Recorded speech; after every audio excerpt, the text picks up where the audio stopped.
Knowing what to select is only half of the equation when it comes to choosing high-interest materials for an elementary school collection. What you select only matters if students read them.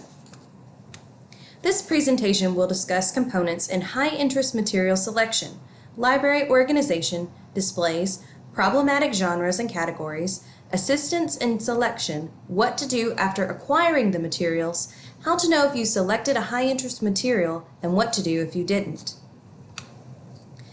How is your library organized? Grade, Lexile, genre? This presentation will make the argument to organize your library by genre. Here are some issues surrounding a library by grade or Lexile. Knowing what grade level or Lexile a book is can be very helpful to teachers and parents, but can actually be a detriment to students. If a student knows they are on a third grade reading level in the fifth grade, and the library is organized by grade, the student has three options. They can choose to read a third grade level book, which would mean going to that section of the library and likely being ridiculed for it. They can check out a fifth grade book anyway, knowing it will be challenging and frustrating for them, if they choose to read it at all, or they will choose to avoid the ridicule and frustration altogether and not check out a book. There are a lot of benefits to organizing your library by genre. First, no matter what age we are, we like to know what we're in for. That's why we watch movie trailers before purchasing tickets, and movies are also categorized by genre. Having a genre-based organization for your library will help students to make more informed decisions about what they want to read. With those informed decisions, students have the opportunity to be more adventurous and diverse in their selections. If it's easy for students to understand what a book is about, trying something new becomes less of an uneasy situation. The way you encourage students to be more adventurous and diverse in their book selections is by having engaging and attractive displays in your library that draw readers into the topic of the display. Displays are one of the most important features in your library. They draw students in and create an aesthetic flow to your library. They help you advertise lesser-known material, and perhaps most importantly, they create topics for conversation. These displays can allow you to discuss the materials, give teachers an easy access point to recommend materials, and encourage students to begin talking about the topics that display surrounds. These discussions can even be facilitated further in school-approved online forums. Displays can be broken down into a few categories. Large displays that can be used to feature new materials or even be centered on makerspace focus.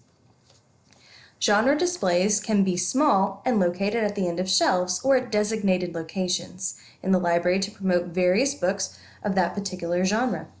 Displays can also be used for special occasions and focuses such as Black History Month and Earth Day.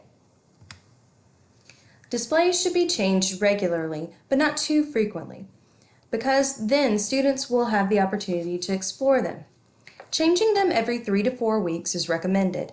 This gives students multiple opportunities to check something out while not giving them too much time to become overly used to them so that they merely become parts of the wall surrounding them.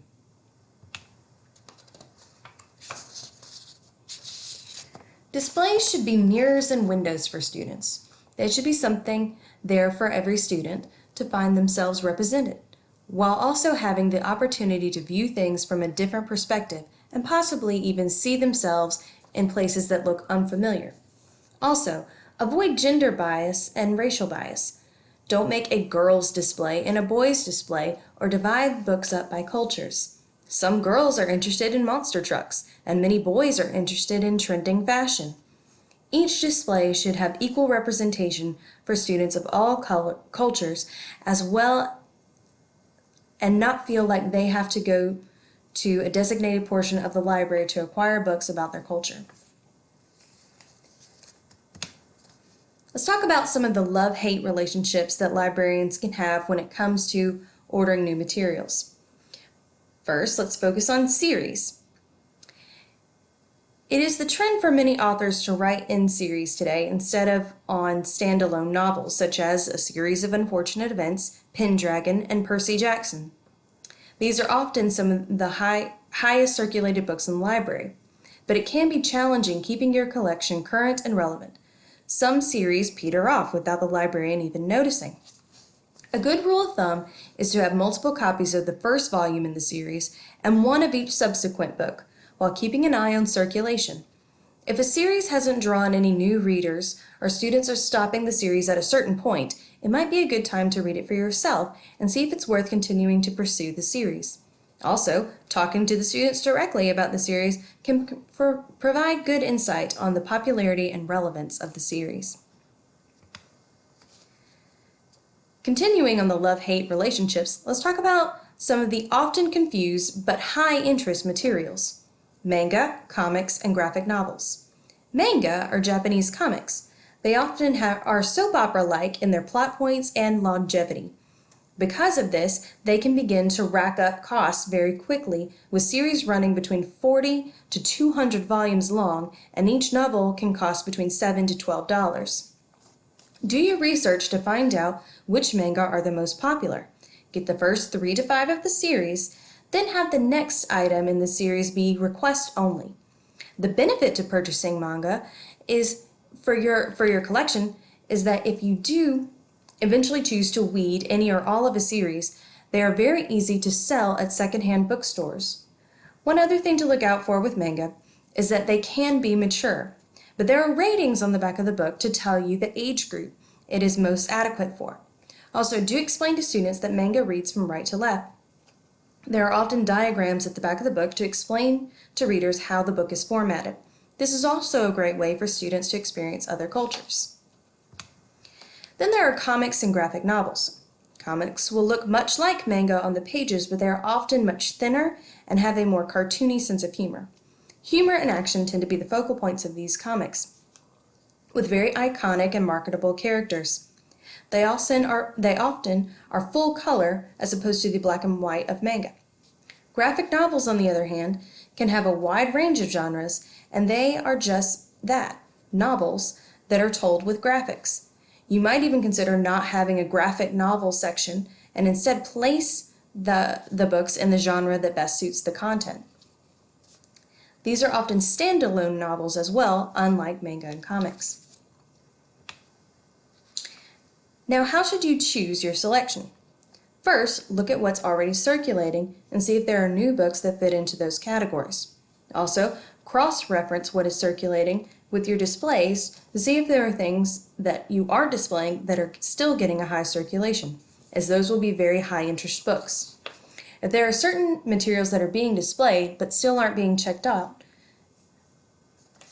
that can also let you know what to steer away from. Next, ask the experts. Have short surveys available to students that ask what they read, what they would like to read, and what they don't like to read. You can give similar surveys to teachers, asking what they see kids reading, because this can sometimes be different from what they are willing to admit in a survey. Also ask teachers what they wish kids would read, so you can see if there are new materials in that category. Feel free to ask teachers what they enjoy reading and see if there are similar books in juvenile literature that you could recommend for the teacher to use in class. You've made your choice. You have your materials. What do you do now? You can display or shelve the materials right away, or you can ask for a review. You can ask for reviews from teachers or a group of teachers. You can also ask students to review the book. Now, this can be done with a new book club, where students can read the books and write their own review. Use this information to decide where the book should go. The libraries may display, a genre display, or right to the shelf. How do you know you've selected a high-interest book? Well, first and foremost, is it circulating? Obviously, if a waiting list is necessary for the book, you've chosen well and might want to consider acquiring more copies. If within the first few weeks it's checked out and is circulating regularly, that's still a good sign. If a month goes by, you've done some level of promotion for the book, but no one has checked out the book, or it is returned quickly, it might not be the best selection. Another way to know if a book is making a splash or not is to create a book discussion forum. Try to have something that is managed through your school's website because it makes it easier for students to access and harder for people not affiliated with the school to access it. This is also a great way for students to make recommendations or curations for other books in the genre. What do you do if you don't feel like a selection you made was a good choice? First, ask students why they didn't enjoy it or were not interested in the book. Use that information to make more informed choices about selections in the future. If the book really seems to be stuck on the shelf, see what refund options are available. If that too isn't an option, consider remarketing. Try finding a different angle on how to present the book. Also, there's always next year. It could be that this book is somewhat ahead of its time, and another group of students will pick it up later. To recap, 1. Consider organizing your library by genre, as organizing a library by grade level or lexile can be detrimental to some students. 2. Incorporate large, seasonal, and genre-based displays that change regularly. These displays should be representative of your entire student population. 3. Be informed of a series that students are interested in and keep your catalog current while making sure that series is still being read. 4. Know the difference between manga, comics, and graphic novels, as they are often high-interest materials. 5. Survey students and teachers before making a selection for high-interest materials. 6. Once you've made your choice of materials, consider a review process through teachers and students. 7. Find out if a selected material was a good choice by creating discussion forums for students to use and suggest further items. Finally, consider reselling or remarketing if a selected material doesn't turn out to be a high interest. Thank you all for your time, and I hope you found some useful information on high interest selection and circulation.